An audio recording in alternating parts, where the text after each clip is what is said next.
स्वामी जी, अभी हम विज्ञान की बात कर रहे हैं, तो मेरा एक रियल अनुभव आपके सामने रखना चाहता हूं कि कन्हू दादाजी जब विराजमान थे तो जनवरी अभी जो है वो 19 के अंदर, जबकि ये कोरोना नहीं आया था, उसके जस्ट पहले की बात कह रहा हूं मैं, यानी हमारे यहाँ मार्च में कोरोना चालू हुआ, उसके जस्ट पहले ही एक इंटरनेशनल वर्ल्ड कॉन्फ्रेंस रखी गई थी। वो अपने दार्शनिक परिषद ऑफ इंडिया के अध्यक्ष वगैरह हम लोग सभी उसके मेंबर हम गए थे, हमको भी बुलाया गया था, और विदेशी काफी लोग आए थे,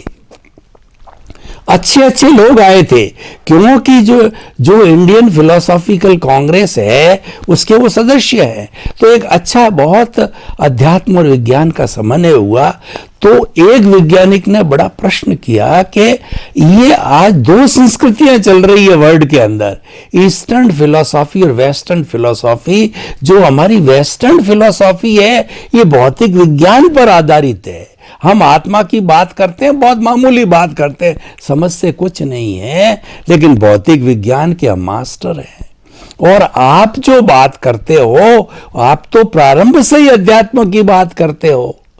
और भौतिकता को आप भी मानते हो, लेकिन शब्द यह है कि विज्ञान हमारे यहाँ प्रचलित है, और विज्ञान को आपके हिंदुस्तान को छोड़कर के, हिंदुस्तान भी विज्ञान के अंदर अर्थ मोटे मोटे तौर पे भौतिक विज्ञान से लिया जाता है। तो आपने ये मूल बात पे आता हूं, अनुभव पे, कि आपने ये होलिस्टिक रिसर्च सेंटर रखा है, तो ये होलिस्टिक साइंटिफिक रिसर्च सेंटर रखा है, तो ये हम तो साइंस से जो है ऊब करके आपके यहाँ आ रहे हैं अध्यात्म को पाने के लिए, और आप जिस चीज को छोड़ रखा है हमने उस चीज को पाने के लिए उसके पीछे पड़े हुए हो, तो ये दोनों विरोधाभास कैसे है? तो कृपया आप अपने एंगल से उस चीज को बताइए ताकि कि यह परफेक्ट हो जावे। वो लोग जिस चीज की बात कह रहे हैं वो गलत नहीं कह रहे हैं, लेकिन हमें समझाना पड़ेगा उन्हें कि आपकी जो दौड़ है हमारे प्रति वो अच्छी दौड़ है, वो सारा बताइए आप। सबसे बड़ी बात यह है कि भौतिक विज्ञान और आध्यात्म विज्ञान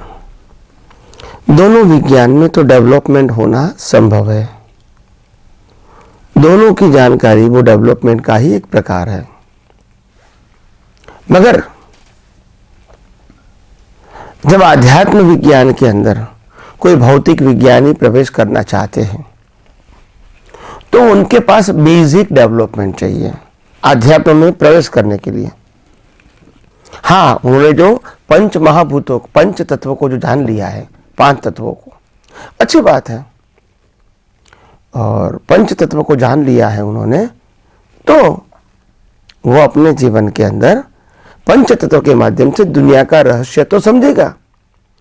मगर वो ये नहीं जानेगा भौतिक विज्ञानी कि ये रहस्य में आत्मा की हाजिरी से जान रहा हूं, और जानने का स्वभाव शरीर का नहीं हो सकता है, ये नहीं जान पाता है। और जो मेरे को अनुभूति होती है वो शरीर को नहीं होती है। शरीर तो मुर्दा है, अभी अनुभूति करे, अभी वो संशोधन करे, बॉडी तो है, बॉडी का काम संशोधन करना, अनुभव करना, जानकारी में प्राप्त करना, फील करना, वो नहीं है उनका काम। मगर क्योंकि भौतिक विज्ञानी बाहर 5 तत्वों को ही मानते हैं,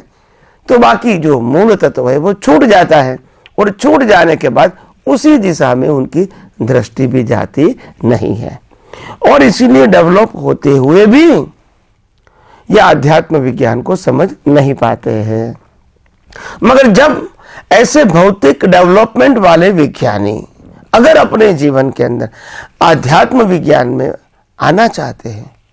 समझना चाहते हैं, अनुभव करना चाहते हैं,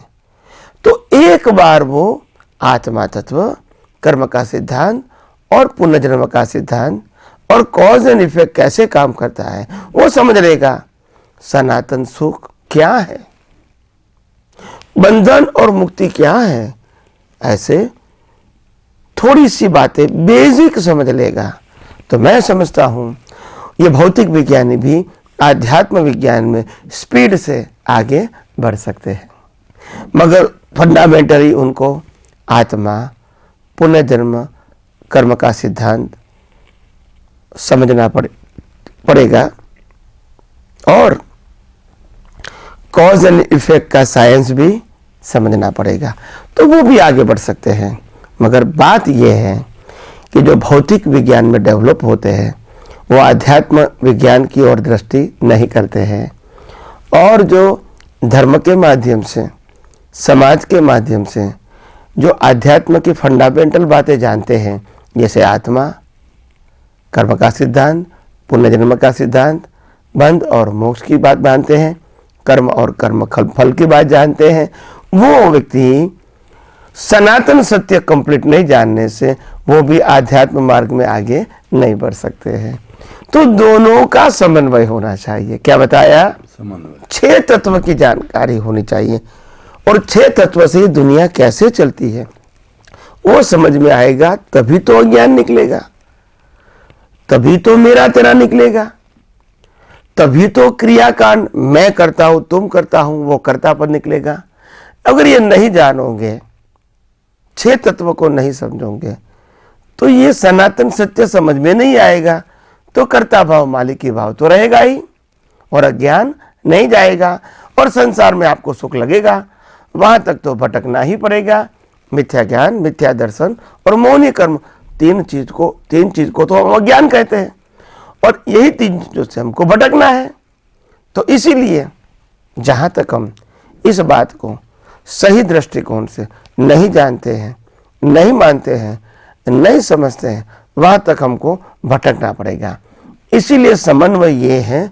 भौतिक विज्ञान के 5 तत्व को भी जानो, और आध्यात्म विज्ञान के जो 6ठा तत्व है 5+1 इनको भी जानो, और 6 तत्वों को सिद्धांत से जानोगे, तभी आपको ये आध्यात्म विज्ञान समझ में आएगा, और आपके पास अज्ञानता को नाश करने की क्षमता आएगी। और ये विज्ञान शब्द जो आता है, विज्ञान का मतलब होता है सनातन सिद्धांत, और धर्म का मतलब आता है, समाज का मतलब होता है रिलेटिव सत्य, सामाजिक सत्य, धार्मिक सत्य, सांप्रदायिक सत्य, मगर सनातन शब्द लागू नहीं होता है। तो सनातन सत्य तब लागू होगा, सनातन सिद्धांत तब मालूम होगा 6 तत्व समझोगे तो, क्योंकि 6 तत्व सबके लिए एक है, 6 तत्व सबके लिए लागू होता है, और 6 तत्व से बाहर किसी का जीवन भी नहीं है, किसी का संजोग भी नहीं है, और किसी का मुक्ति का मार्ग भी ये न जान के बिना नहीं हो सकता है, बिना जाने वो नहीं हो सकता है। तो इसीलिए आइए हम सब यही आध्यात्म विज्ञान के माध्यम से हम 5 तत्व, जिसको भौतिक विज्ञान कहते हैं, 6ठा तत्व अगर आत्मा जोड़ दिया तो टोटल 6 तत्व को हम आध्यात्म विज्ञान कहते हैं। इनको ही सही तरह समझने की कोशिश करें, और इनको ही